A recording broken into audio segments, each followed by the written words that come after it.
Génesis capítulo 5, que nos introduce o nos presenta la vida de Enoc. Leemos en el capítulo 5, versículo 18. Dice así: vivió Jared 162 años y engendró a Enoc. Y vivió Jared después que engendró a Enoc 800 años y engendró hijos e hijas. Y fueron todos los días de Jared 962 años y murió. Y vivió Enoc 65 años y engendró a Matusalén. Y caminó Enoc con Dios después que engendró a Matusalén 300 años y engendró hijos e hijas. Y fueron todos los días de Enoc 365 años. Caminó pues Enoc con Dios y desapareció, porque le llevó Dios. Vamos a ir ahora al Salmo 25. A ti, oh Yahvé, levantaré mi alma. Dios mío, en ti confío. No sea yo avergonzado, no se alegren de mí mis enemigos. Ciertamente, ninguno de cuantos esperan en ti será confundido, serán avergonzados los que se rebelan sin causa.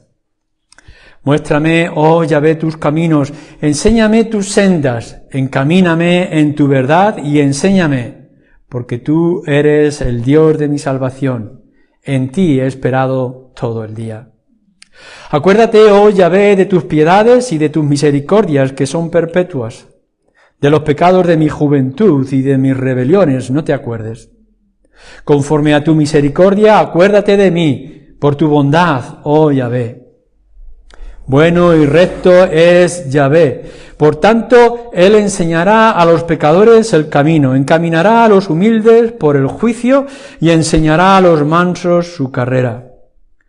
Todas las sendas de Yahvé son misericordia y verdad, para los que guardan su pacto y sus testimonios.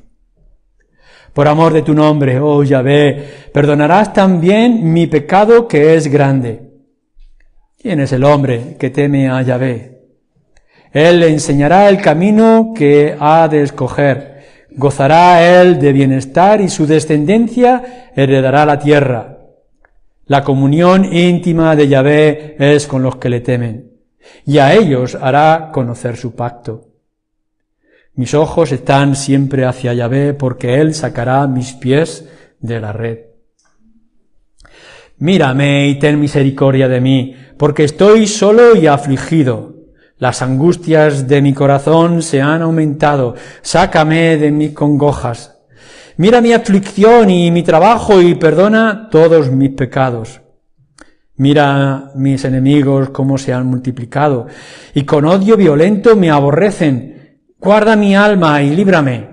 No sea yo avergonzado, porque en ti confié. Integridad y rectitud me guarden, porque en ti he esperado. Redime, oh Dios, a Israel de todas sus angustias.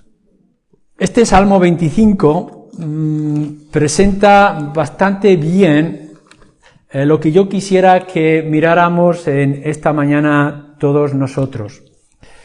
El qué y el cómo de caminar con Dios. De esto quiero yo hablar en esta hora.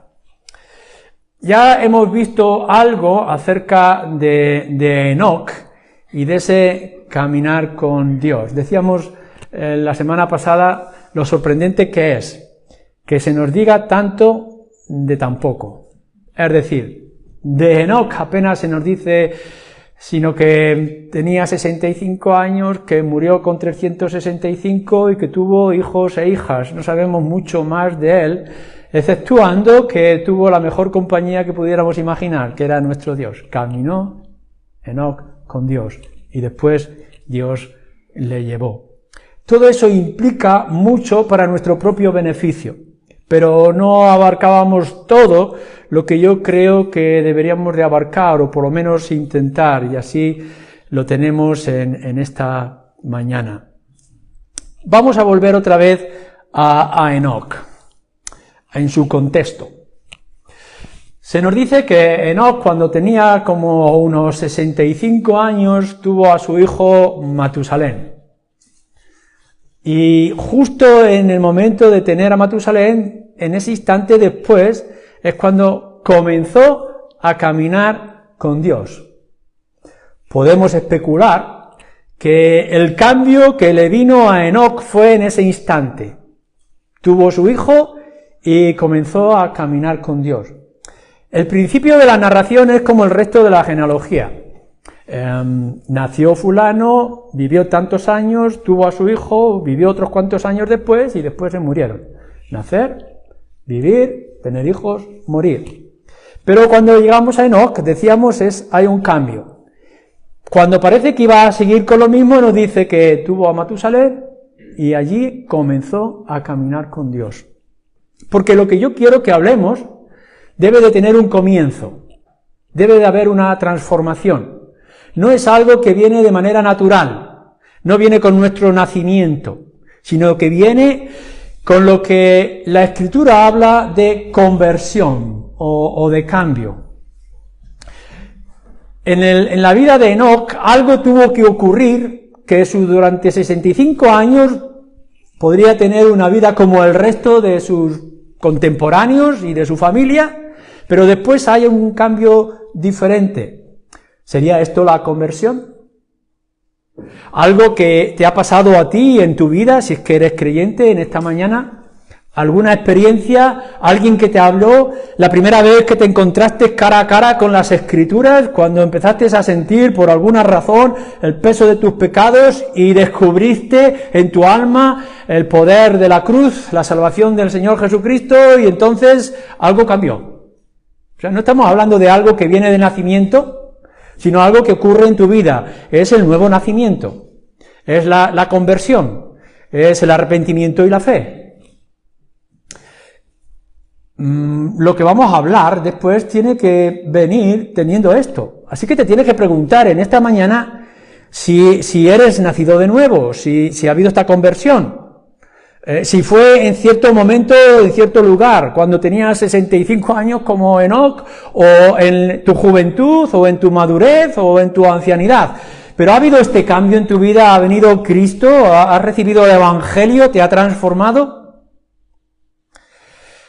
Pudiera ser que en lugar de la conversión, lo que Enoc tuvo era una experiencia espiritual profunda. Algo que le hizo profundizar más en su vida cristiana y en su vida espiritual. Sí intuimos que Enoc conoció a su antepasado Set.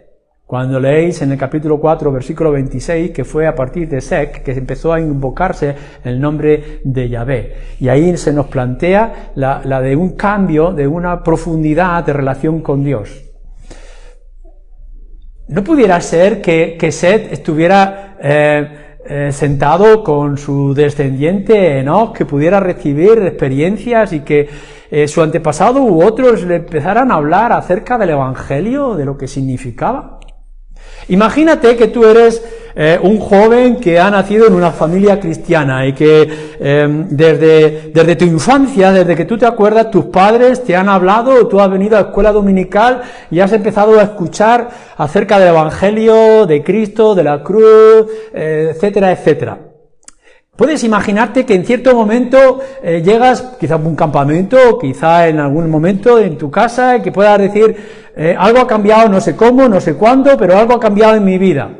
O pudiera ser que tú has profundizado más en la enseñanza de las Escrituras y que de pronto, aun cuando podrías hablar de una conversión pasada, ahora es cuando espabilas, cuando despiertas, cuando sientes una lluvia de bendición sobre ti y algo te dice que tu vida no puede ser como la de antes y que tiene que haber un cambio en tu vida.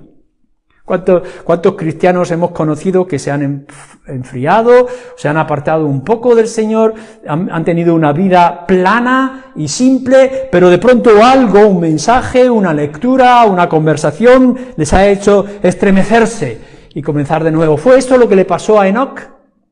¿Enoc se convirtió cuando tenía esos 65 años o fue un crecimiento espiritual y un cambio? No importa. Lo que queremos ver es que la vida cristiana, tal como nosotros debemos plantearla, la vida de un creyente, como pudiera ser Enoc o puede ser la tuya, tiene que tener un comienzo, tiene que tener una sacudida para que tú cambies y empieces a caminar de manera distinta, con compañía distinta. Nosotros sabemos, a la luz de las Escrituras, lo que es la vida cristiana. Lo que es vivir en el temor de Dios o en la confianza de la persona del Señor Jesucristo. El Antiguo Testamento, en muchas ocasiones, utiliza el elemento del temer, no del tener miedo, sino el temor reverente, el de la rendición. Como cuando alguien se presenta más glorioso y más poderoso y tú te rindes a su voluntad y no puedes hacer nada más sino dejarse en sus manos. En el Antiguo Testamento se presenta esta imagen. El Dios glorioso Yahvé se presenta y nosotros lo único que podemos hacer es rendirnos. Cuando hemos leído en Salmo 25, ¿no?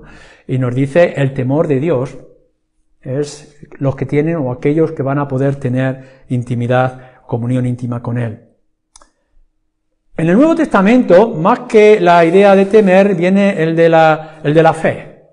Y la fe también nos habla de rendirnos, de la confianza, el de creer, el de que descubrimos que Dios ha provisto de todo lo necesario que nosotros no podíamos hacer. Estábamos desvalidos, estábamos sin esperanza, estábamos sin Dios, la carga era inmensa, no podíamos dar un paso, y de pronto viene Él, por medio del Espíritu, se nos revela que Cristo es nuestro liberador y nos rescata y nos libera. Y entonces nosotros nos rendimos a Él y llenamos nuestra vida del Señor Jesucristo. Ya sea el del temor del Antiguo Testamento o el de la fe del Nuevo Testamento, está trayendo la misma idea. Es el comienzo, la chispa para la vida cristiana, la vida del creyente. Ser creyente, la vida cristiana, implica en primer lugar tener a Dios aquí, en tu cabeza. Es pensar en Dios, en tu mente. Es decir, no es simplemente que tienes una idea vaga de algo que existe seguramente, sino alguien que está aquí, que es la motivación de tus pensamientos y de tu meditación. Intentas descubrir y avanzar y comprender y conocer más a Dios. Eso es vida cristiana. No es un ritual religioso externo y superficial, sino es llenar tu mente de Dios. Pero no solamente esto, la vida cristiana es que tienes a Dios en el corazón, es decir, el lugar de sentimientos y el lugar de la pasión. No es simplemente una idea ligera, sino que es algo que te conmueve, que te hace estremecerte, el sentir a Dios en tu vida y en tu corazón. Pero la vida cristiana no significa o no implica únicamente pensar en Dios y sentir a Dios en el corazón, sino que vida cristiana, que viene desde la conversión, es el de servirle, es el de darle gloria, es el de ponerle a Él como tu principal o única motivación, es el que te mueve a la actividad, a la acción. Hacer por Él y para Él, darle gloria. Esto es lo que nos dice Pablo en algunos lugares de su carta. ¿Es esto así en tu vida? Es decir, tu vida cristiana es que tienes a Dios en tu mente, tienes a Dios en tu corazón y tienes a Dios en tu voluntad. ¿Estás haciendo lo que a Él le place? Y en cuarto lugar, la vida cristiana implica vivir una vida diferente, que es una vida espiritual. Ya no es la vida de antes, ahora es una nueva vida. Pablo lo describe muy bien cuando nos habla de ese viejo hombre del cual nos debemos desprender o de desnudar para vestirnos del nuevo hombre. Ya no es la carnalidad, sino que ahora es la espiritualidad. Ya no somos como el resto de la masa o del mundo, sino que ahora somos un pueblo santificado y diferente. Esto es la vida cristiana, ¿es así?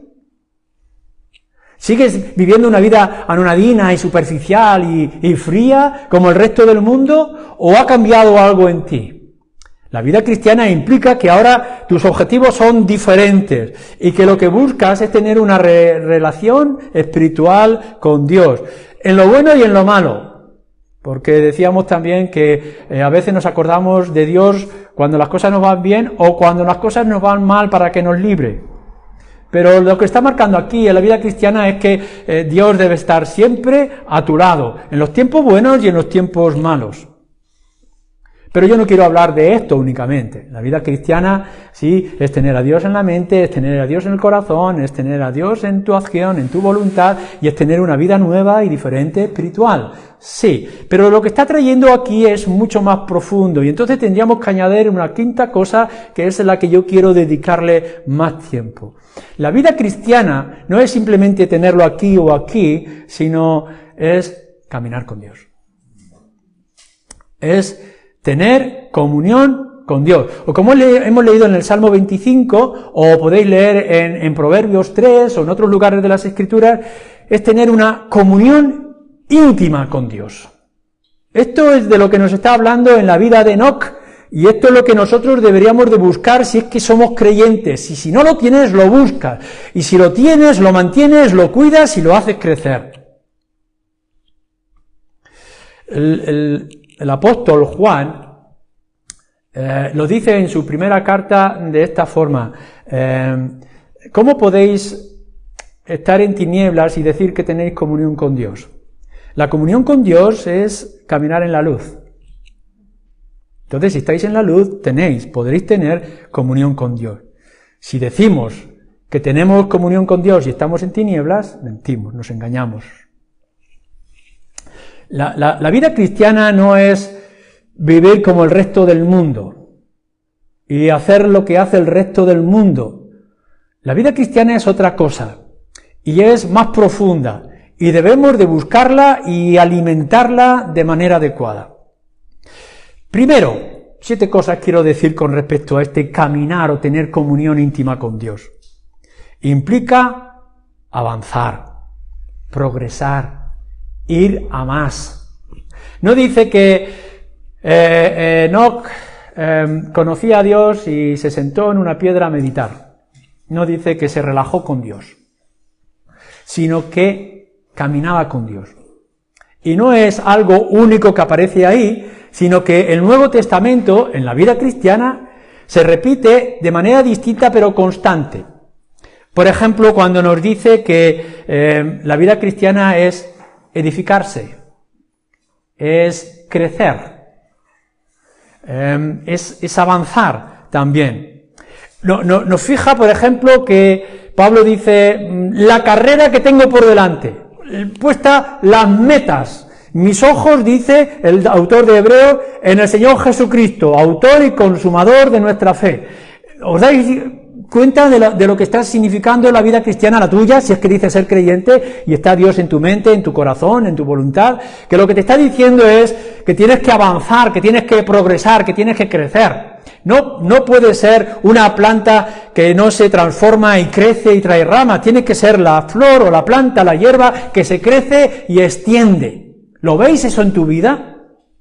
De esto es lo que está hablando. Enoc caminaba con Dios. Tu vida tiene que ir en crecimiento y en avance. Y se tiene que notar en hechos concretos a lo largo de tu vida. Segundo, es verdad que las Escrituras nos dicen, y eso es una bendición, el placer de los creyentes, nos dice que el Señor estará con nosotros. Volver otra vez a leer, sobre todo en los momentos más difíciles, Romanos capítulo 8, y cómo nos dice que aun cuando todas las cosas parece que van a dificultarse, todas las cosas nos ayudan a bien. Y aun cuando vengan potestades visibles o invisibles, ejércitos contra nosotros, nadie podrá contra nosotros. Nadie nos podrá apartar del amor de Dios que es en el Señor Jesucristo. Así que tenéis la confianza, la promesa de que Dios estará contigo. Esto es una promesa y yo te digo que la tomes contigo, nunca vas a estar solo porque Dios estará contigo. Pero la vida cristiana es algo más.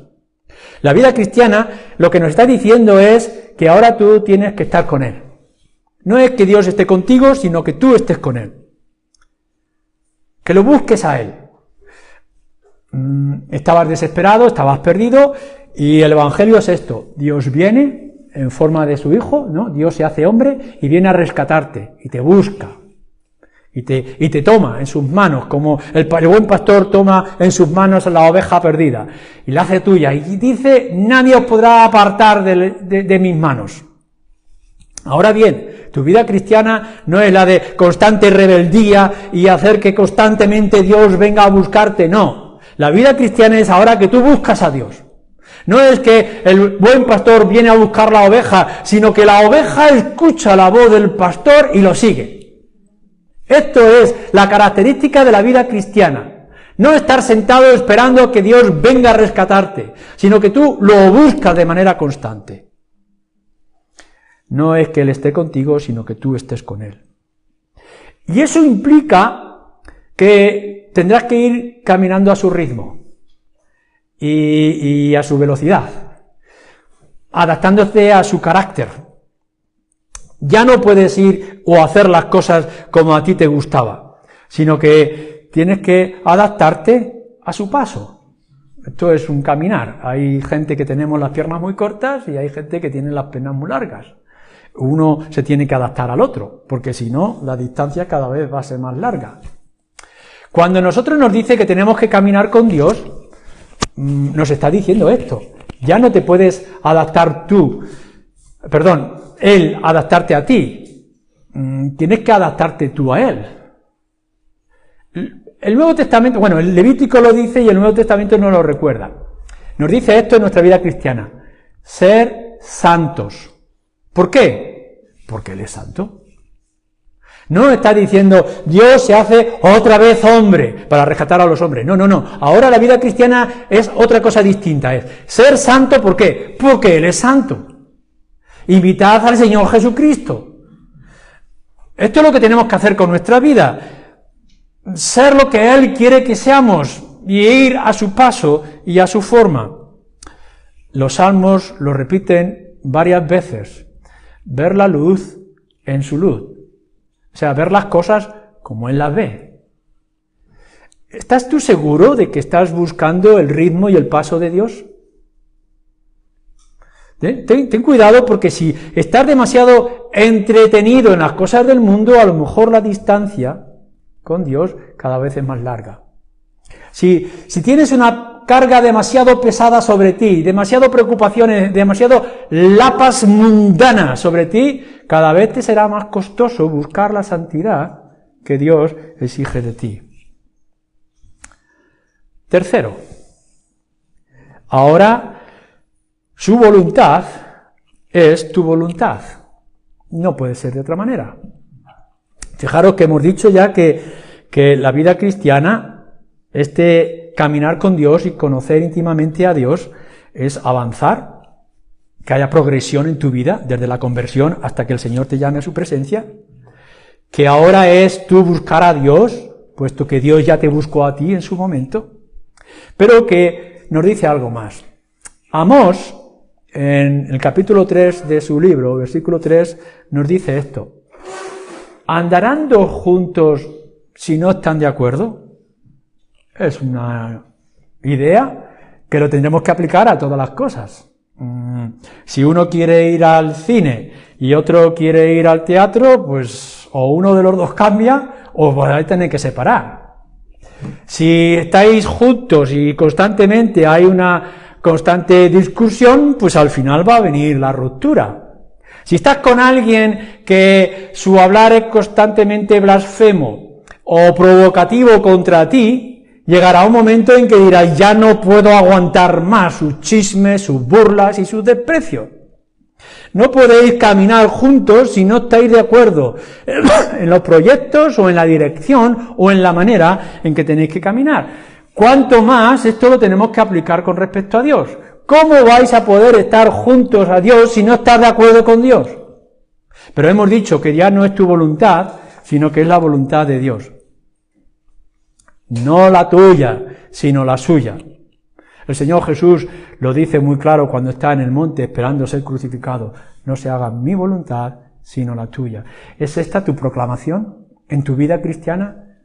¿El buscar qué es lo que Dios quiere, cómo Dios lo quiere? Mira que ya no puedes ir donde sabes que Dios no puede estar, porque lo vas a incomodar.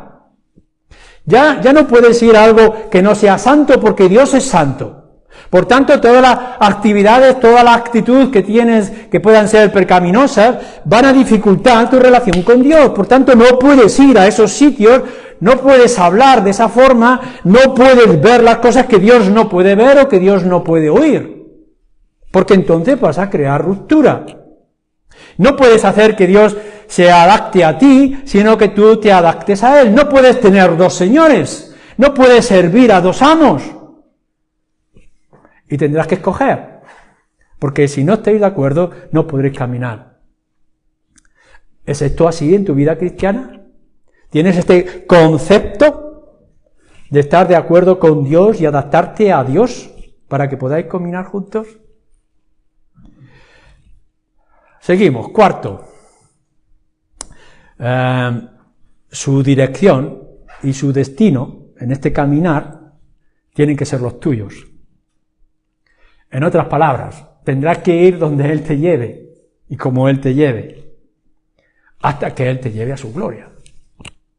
No es únicamente dice, bueno, ya soy creyente y un día el Señor me llevará al cielo y estaré con Él durante toda la eternidad. Amén. Sí, es verdad. Esa es la promesa que da para todo lo suyo. Pero eso implica que aquí en la tierra, mientras estás viviendo, tienes que adaptarte a su voluntad y a donde Él te lleve. A lo mejor el camino que te hace cruzar es pedregoso y difícil y estrecho. A lo mejor lo que te trae es un montón de problemas y dificultades a lo largo de tu vida, escasez. Es igual, es la voluntad del Señor. Señor, lo que tú quieras conmigo, en la pobreza o en la riqueza. A lo mejor lo que Dios quiere es darte abundancia y bienestar, para que te regocijes en el placer de saber que Dios provee para tu vida. Amén, gloria sea al Señor. Allá donde Él quiera, como Él quiera. ¿Pero es esto así? O a veces sientes que el Señor está a tu lado cuando le buscas y cuando te conviene, cuando te interesa, en la abundancia o en la enfermedad. No, lo que nos está diciendo la palabra, lo que nos dice toda la Escritura y nos puede mostrar esta vida de Enoc, es que nosotros caminamos al ritmo de Dios, allá donde Él quiera llevarnos. ¿Estás tú dispuesto a esto? ¿Y si el Señor mañana te tiene unas pruebas difíciles? ¿Tendrás que decir, el Señor da y el Señor quita? Sea el nombre del Señor bendito. ¿Es esta tu voluntad y tu predisposición? Quinto, la comunión con Dios, el caminar con Dios, es tener cerca y sentir de una manera real a Dios a tu lado. La comunión íntima con Dios tiene que ser algo real en tu vida cristiana. No simplemente una idea, una hipótesis, sino un hecho. Vamos a leer en el Salmo 73, 25. La mayoría de vosotros la habéis leído, muchos de vosotros la habéis hecho vuestra propia experiencia o sentimiento. Fijaros bien lo que dice Salmo 73, 25. ¿A quién tengo yo en los cielos sino a ti? Y fuera de ti nada deseo en la tierra. ¿A quién tengo yo en los cielos sino a ti? Y fuera de ti nada deseo en la tierra. ¿Es esto un hecho en tu vida? ¿Lo experimentas? Mira que lo que está diciendo es la promesa de la esperanza de estar en el cielo. Te tengo a ti en el cielo, me estás esperando, con los brazos extendidos. Y sé que me vas a recibir, porque Cristo ha muerto por mis pecados y por tanto ya estoy justificado en tu presencia. Anhelo el día que se cierren mis ojos para volverlos a abrir en tu presencia. Sí, Dios en el cielo, pero ¿es todo lo que tienes en este mundo, el Señor Jesucristo? ¿Estás más pensando en lo que Cristo o Dios te da que en el Dios dador que tienes? Cuando nosotros leemos desde esta perspectiva del Salmo 73, el autor de Asaf, como lo podemos ver de Enoc, es esto. No es únicamente que yo lo pueda decir como algo simbólico, significativo, sino como un hecho. ¿Está Dios tan cerca de ti que puedes sentir su abrazo y su calor? ¿Es una realidad contigo? Mira que a veces estamos tan acostumbrados a algo que esté a nuestro lado que no sentimos que está hasta que nos falta. Esto es lo que le ocurre, lo que se llama en España el nido vacío. Van nuestros hijos, van creciendo, estamos siempre con los niños en casa, dándonos guerra, en fin, etcétera, y de pronto los niños se van marchando y la casa se queda sola. Y de pronto nos damos cuenta de lo que nos falta. Cuando el marido o la esposa tienen que ir de viaje, o están enfermos en el hospital, o fallecen, y de pronto nos damos cuenta cómo nos falta esa persona a nuestro lado. ¿Sientes las veces en que Dios no está a tu lado? ¿O crees que siempre es lo mismo y siempre va a ser así? ¿No hay días donde te puedas sentir bien con el Señor, agarrado por Él, y hay otras veces que no lo sientes y lo buscas con desesperación? Leer los salmos. Como el salmista, y David en particular, llega a un momento en que dice, Salmo 25 también, por el pecado, dice, ¿dónde estás? Que no te siento. Las noches me han sido duras y difíciles. ¿Tienes tú esta experiencia? Para luego cuando descubro que Dios viene a mi vida y Dios está a mi lado y entonces me recoge y me abriga. Esto es de lo que estamos hablando. No es simplemente un ritual religioso evangélico, sino una relación personal con Dios donde lo podemos sentir en la soledad de nuestra casa o en medio del ajetreo de la vida. Sexto, la comunión con Dios es de ser mutua y de buena compañía. Leer en Hebreos 11, versículo 5, que habla también de Enoc, y nos dice, tuvo testimonio de haber agradado a Dios. Es decir, que en ese caminar, Dios encontró agrado con Enoc. Y yo ahora te pregunto, si Dios pudiera expresar acerca de ti, puede decir, qué a gusto estoy con mi siervo, qué bien me siento, no voy a guardar secretos a mi siervo Abraham, que es mi amigo. O cómo voy a esconder yo lo que voy a hacer de mi voluntad a él, cómo no voy a acompañar yo a mi siervo Moisés. ¿No has visto cuán fiel es mi siervo Job? Le dice Dios a Satanás. ¿Puede decir algo parecido Dios de ti? ¿Que Dios se agrada de tu presencia? ¿Que se agrada de tu servicio, de caminar con Él? Pero mira que no es solamente que Dios se agrade de ti por tu comportamiento y tu actitud de vida cristiana, sino que tú te agrades de estar con Él. Que Dios sea tu gozo a lo largo del camino.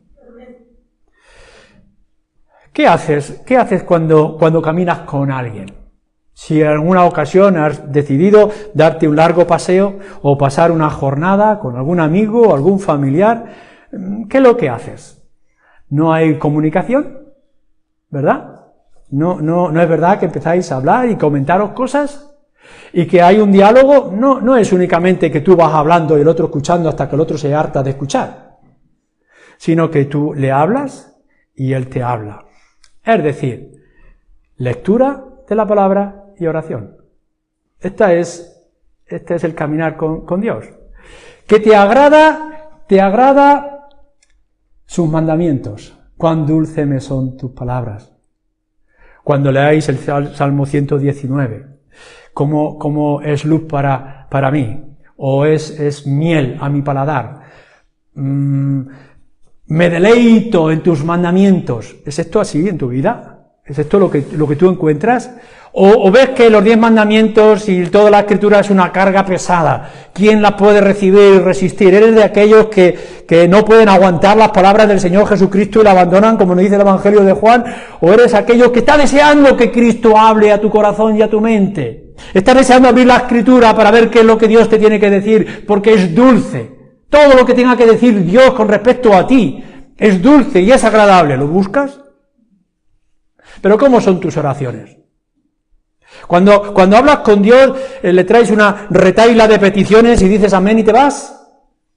¿O estás buscando que tu oración sea una conversación con Dios?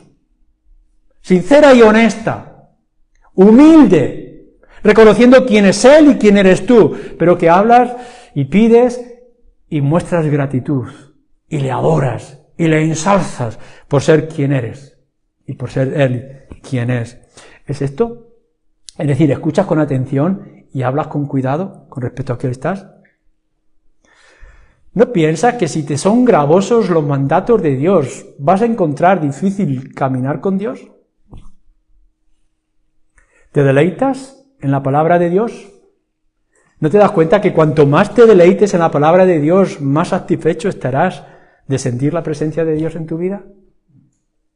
Si tienes la palabra de Dios en tu estantería llena de polvo, o simplemente pasas el dedo a ver qué cosillas te dice para el día de hoy, ¿es esto tener comunión con Dios y agradarle a Él y que Él te agrade a ti?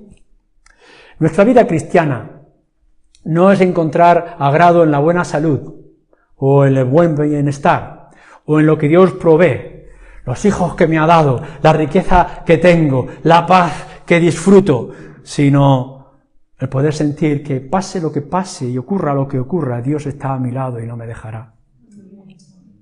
¿A quién tengo yo en los cielos y en la tierra? ¿A quién tengo yo sino a ti? Séptimo y último. La vida cristiana, el caminar con Dios y tener comunión con Dios, tiene que ver mucho con el testimonio. Si vais otra vez a Hebreos 11, versículo 5, lo dice del testimonio que estaba dando Enoc, que el libro de Judas habla como si fuera profeta, palabra profética, el testimonio profético de Enoc. Y yo me pregunto, ¿cómo sería este caminar de Enoc con Dios para que a la misma vez profetizara o diera testimonio? ¿Cómo podría ser? En otras palabras, cuando Moisés tiene que narrar lo que era Enoc, ¿qué es lo que sabía? ¿Qué es lo que le comentaron? ¿Qué es lo que se le reveló? Bueno, pues seguramente era las palabras de Enoc, que podría ir a sus hijos e hijas que tenía y decirle: he tenido un tiempo con el Señor en el campo, he podido profundizar en aquellas enseñanzas que me dio mi antepasado, o que seguiría dando mi antepasado Seth. He podido tener experiencias, mira lo que siento, hijos míos, o esposa mía, o etcétera, compañeros de mi alrededor. Las palabras gloriosas de estar cerca de un Dios como el nuestro. Y Enoc, como también lo hizo Noé, profetizando y hablando a su generación por 100 años, poder decir las grandes cosas de Dios. No hablar de sí mismo, sino lo que Enoc había experimentado de su caminar y avanzar con Dios. Testimonio profético. Pero ¿no sería también sus obras?